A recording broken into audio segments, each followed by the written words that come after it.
Julia Curley, thank you so much for being with us. Thank you. And we appreciate your courage and your coming forward to share your story. Why now? Why did you think it was important to share your experience right now? There are many people that would like to speak but cannot. There is a palpable fear even among places like the CIA, where just officers that we all admire and model ourselves on have been fired in public. Officers who are sent away or sacked because of who they are. And it is intolerable to me that that could both happen, but that people not know about it. And so I wanted to be able to lend a voice to that and to talk about the national security damage that that is causing. I want to ask you a lot about the national security impacts of your experience and that of others right now, just so folks get a better understanding. You were as deeply entrenched in the intelligence community as one can be. You were briefing the most powerful people in the United States, the most powerful people in the world, Donald Trump, and then for a more extended period of time, of course, the Vice President, Mike Pence, during the president's first term, of course. As you note, Pence has a long record of opposing same-sex marriage. He's against transgender Americans serving in the military. You briefed him every day for a long period. He was as generous to you as anybody through that experience right now. And you write, service before politics, country before self. Talk to me about what those words mean to you, shared to you by your grandfather. Yeah, so as I grew up in Hawaii, my grandfather, who was from an immigrant family, really instilled on this what you could think of as the immigrant creed. We came to this country with nothing, and we owe it everything. And so it is your responsibility to step up and serve in whatever capacity you can. And for me, that was the intelligence community, wanting to see the world. And so, as you noted, I had the opportunity to serve as a PDB briefer. And Presidential Daily Brief. Right.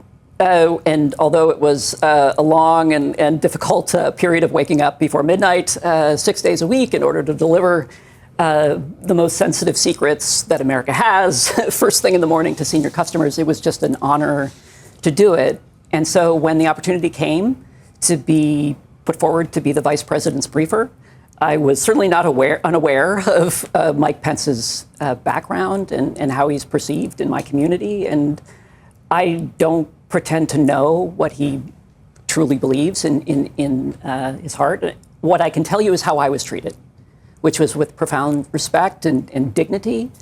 And I found him to be an excellent user of intelligence, which in an administration where that wasn't always the case was a profound privilege to get to do that. You write, as soon as the coffee was warm, the vice president was ready to be briefed on it. When the president's second term began, your experience was certainly different. You were the senior intelligence officer in the White House, but you write that you were warned by your boss at that time that you would be targeted, that loyalists would be installed, and in fact, clearances investigations would be weaponized. Why, Julia, at that moment, did you not resign, as some had suggested you should?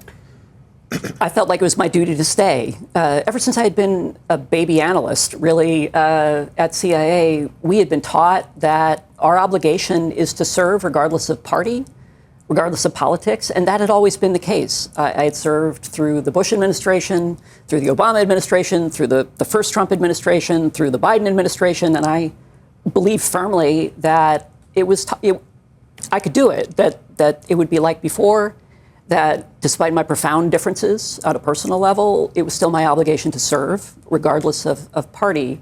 And so I decided to stay, and so did most of the rest of the National Security Council. But what did you make of the changes that were happening around you, including the inability to use the correct bathroom when you were in the offices of the West Wing or the Executive Office Building? That was, I won't lie to you, that was very difficult. To be reminded every day that I was not considered to be an equal or that I didn't deserve to be treated and accorded the identity which I am. However, I just wanted to do the job. And so as difficult as that was, I made workarounds so that I could continue on crossing the street to use the bathroom when needed. And I also didn't want to give them any reason at all to think that I was not up for the job, or that, and I didn't want to take any step that would give them a pretext to send me away when I had a job to do. A job that you had been doing in effect for decades for previous administrations, Democrats and Republicans. You were fired from the White House after, what was it, 70 days of the president's second term. At that same time, a tweet from a name that'll be familiar to folks, Laura Loomer, the right-wing provocateur, went viral saying that a transgender Biden holdover was working in the National Security Council Intelligence Office. She was calling for your identity to be leaked. She wants someone to reach out to her and tell her who you were. How did you feel about being publicly targeted like that? It was really hard. Laura Loomer doesn't work in the White House. She doesn't sit in the sit room. Someone decided within the White House that the best way to get rid of me was to bring in an outside internet provocateur. And so it hurt because nothing I had done, not my service to them, not my war zone service before, not which bathroom I used, none of it mattered. All that mattered to them was that they couldn't be seen to have a trans person working in the White House. And so it became truly impossible for me to stay on in the intelligence community after that experience, after how the restrictions on my ability to live and work in the world and serve as a CIA officer just made it clear that I had to go. You were told to be discreet. What did you take that to mean? They wanted my service. They asked me to come back the Monday after I was fired because they needed me, and I did. But they didn't want anyone to know I was there. They wanted your service, but they didn't want you. Yeah. As I write in the piece, I was the wrong kind of American for them. And that violated every bit of my belief in our creed, which is that a person should be able to rise as far as their talents can take them. But that was no longer the case. Let me ask you if I can. We're speaking nearly 10 years after you wrote another article for The Atlantic. You did it under a pseudonym at the time, ending the essay with this quote: "Trans kids should know CIA is always recruiting." You say you can no longer advise LGBTQ Americans to join the CIA. What is the cost to the country? What is the CIA? What are Americans losing by those members of those communities not being included in high-level jobs for which you have years of experience? I think it's tremendous. Throughout my career in government, I've known trans people who had irreplaceable technical skills, people who had rare foreign languages, but also advanced cyber capabilities, who either have been thrown out or have just been unable to continue serving.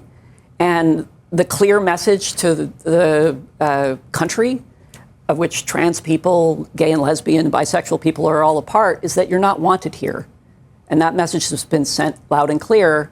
And as painful as it was to write that sentence, I have been on college campuses recruiting for the CIA.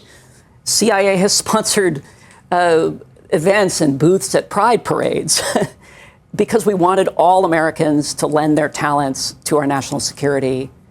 And I think it will weaken the country to drive them away and to drive other people away, even if they're not in the LGBT community, because they don't want to be a part of a system that would do that to some Americans. It's difficult to verify just how many career intelligence officials have been fired. You're one of those numbers. 160 NSC staffers fired on day 3. A month later, 100 intelligence officers were fired by Tulsi Gabbard. Do you think that number, 260, is right? Do you know of more? Is that number much larger than we're even aware of?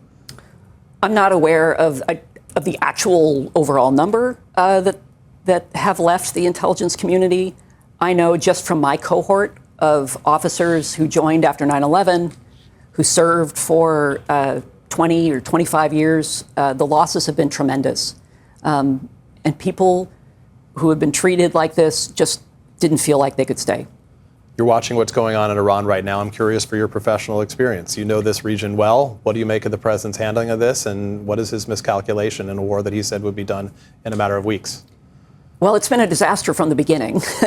It's been a disaster because both the intelligence, that could have foreseen and had foreseen for many, many years in public war games that the Iranians would close the Strait of Hormuz, that the supreme leader would be replaced if he had been killed. All of that was available to the White House for if they had been willing to hear it. But they had sent a clear message to the intelligence community that only the messages that the president wanted to hear would be allowed. At the same time, they destroyed the National Security Council, which is the very mechanism that a president would use to plan such an operation. These decisions are now made effectively by a handful of people dictated by the president. Correct. And regardless of the wisdom of the decision, of which I think was a terrible mistake, there would still have been a mechanism to shave off the worst of I'll repeat that. There still would have been a way to ensure that key functions of the U.S. government were performed.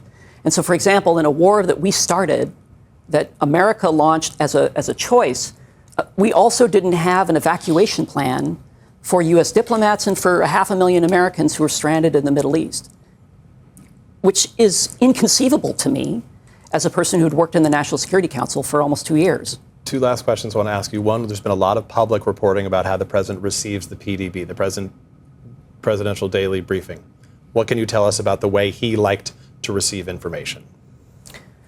I don't have any firsthand knowledge of how the president receives the PDB, but I will say that the intelligence community for many years with this president has assumed that the president isn't reading it, despite the fact that it's the president's daily briefing, which calls into question the fact that why are we spending billions of dollars and risking untold lives in order to collect vital information to give the president decision advantage over our adversaries if he's not going to bother to read what is produced for him?